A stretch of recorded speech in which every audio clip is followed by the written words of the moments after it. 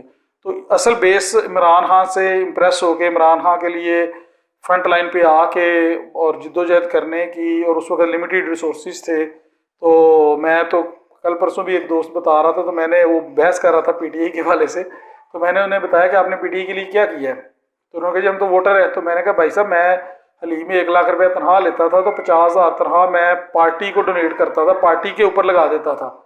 تو اتنی مجھے لگاؤ تھا پارٹی کے ساتھ کہ میں سمجھتا تھا کہ نہیں یہی نجات دہندہ ہے پاکستان کے لیے عمران خان. اس لیول پہ جا کے میں نے پارٹی کے لیے کام کیا, دھرنوں میں کام کیا ہے.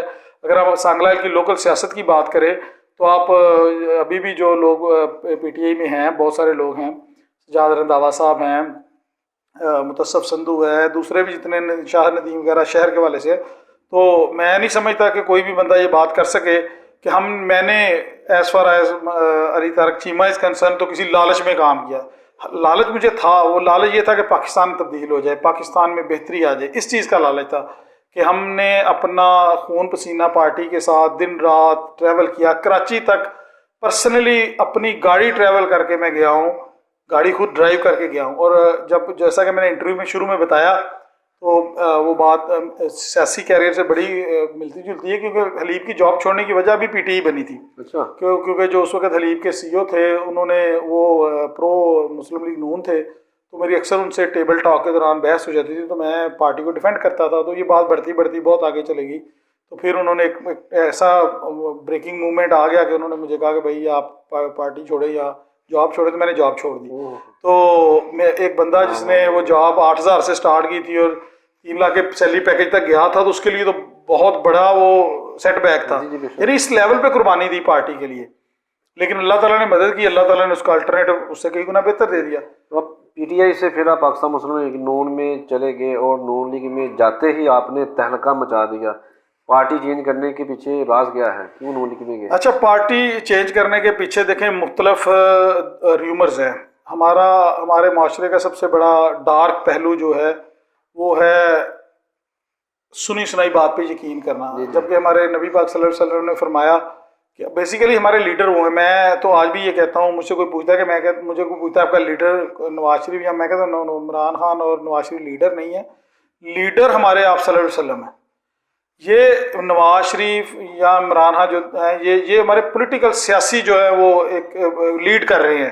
لیڈر میں نہیں سمجھتا کہ ان کو لیڈر کہنا چاہیے. لیڈر تو آپ صلی اللہ علیہ وسلم ہی ہیں، ان کے ہم امتی ہیں، وہی ہمارے لیڈر ہیں. تو پارٹی چھوڑنے کی سب سے بنیادی وجہ جو تھی کہ دیکھیں جب پارٹی کے اندر اتنی آپ نے کاوش کی ہو، تو اسپیشلی ان دنوں ستمبر میں کوئی کال کی تھی خان صاحب نے، تو میرے گھر پہ بڑا ہائی پروفائل ریڈ ہوا پولیس کا. اس میں انہوں نے بڑی چھان بین کی. حالانکہ میں گھر میں تھوڑے بیٹھا ہوا تھا، ادھر گیا ہوا تھا، لیکن سیٹ بیک یہ ہوا کہ جب میں اسلام آباد پہنچا، بچتے بچاتے پنجاب پولیس کے آپ کو ڈنڈوں کا تو پتہ ہی ہے، مار کھاتے جو بھی چیزیں سچویشن فیس کرتے، وہاں پہ پہنچے تو میں نے دیکھا کہ جب بنی گالا ہم گئے وہاں پہنچے تو دیکھا تو عمران خان ڈنڈ بیٹھ کے نکال رہا تھا.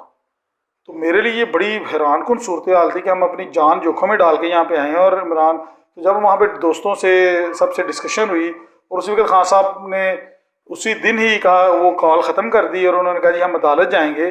تو مجھے بڑا شوق ہوا کہ بھائی ہم اتنی تکلیفیں برداشت کر کے یہاں تک پہنچے ہیں ایک ایم کے لیے. اور خان صاحب جو ہیں وہ تو اس کو ہی is taking it very casual, تو ان کا کوئی ایجنڈا کوئی اور ہے. تو میری گٹ فیل تھی کہ بھائی یہ غلط سائڈ پہ ہم چلیں گے. تو مجھے حالانکہ پارٹی چھوڑتے وقت بڑی تکلیف، اور پارٹی چھوڑنا کوئی آسان کام نہیں ہے، بڑا مشکل کام ہے. اور اسپیشلی ایک ایسی پارٹی چھوڑنا جس میں آپ کسی لالچ کی وجہ سے نہیں تھے، بلکہ ایک نیشنل ایم کی وجہ سے تھے کہ آپ سمجھتے تھے کہ یہ پارٹی پاکستان کے لیے نجات دہندہ پارٹی ہے. پاکستان کے جو غریب طبقہ ہے، جو محکوم طبقہ ہے، جو مظلوم طبقہ ہے، ان کے لیے یہ ایک لائٹ آف ہوپ ہے. تو اس جب آپ مشن سے پارٹی کے ساتھ جڑے ہیں اور آگے جا کے آپ یہ دیکھیں کہ اس طرح ہو رہا ہے، تو میں یہ سمجھتا ہوں کہ بھئی وہ بڑا سیٹ بیک ہوا. اس نے مجھے ڈسکریج کیا. پھر آہستہ آہستہ پھر اسی دوران جو ہماری لوکل جامع مسلم لیگ ان کی قیادت ہے وہ بار بار مجھے فالو اپ کر رہی تھی پارٹی جوائن کرنے کے لیے. تو میں نے پھر اس لیے پارٹی مسلم لیگ نون جوائن کر لی. اصل مسلم لیگ نون جوائن کرتے ہی آپ نے جو تہلکہ مچایا، جو میں نے پہلے کہا، پھر آپ مسلم لیگ نون یوتھ ونگ کے ضلعی صدر بن گئے. بہت بڑی اچیومنٹ آتے ہی اتنا بڑا عہدہ ملنے کی فیلنگ کیا تھی؟ اچھا، عہدہ ملنے کی فیلنگس تو ڈیفینیٹلی کوئی بھی آپ کی اچیومنٹ ہوتی ہے، فیلنگس تو پازیٹیو وائبز ہی ہوتی ہیں، لیکن عہدہ میری خواہش نہیں تھی. جب مجھے جو ہمارے علاقے میں ایم این اے ہیں جو چودھری محمد برجیز طاہر صاحب اور میاں جہاں حسین بھٹی صاحب، جب انہوں نے مجھے یہ بلایا اور بتایا کہ ہم آپ کو ضلعی صدر کے لیے نامزد کر رہے ہیں، تو وہ بھی موجود ہیں، میں بھی موجود ہوں. تو ٹو بی ویری آنیسٹ میری خواہش نہیں تھی. میں نے کہا کہ جی میں پارٹی کے ساتھ ہوں، دن رات پارٹی کے ساتھ ہوں، انشاءاللہ تعالیٰ پارٹی کے ساتھ کھڑے ہیں، کوئی ایسی بات نہیں ہے.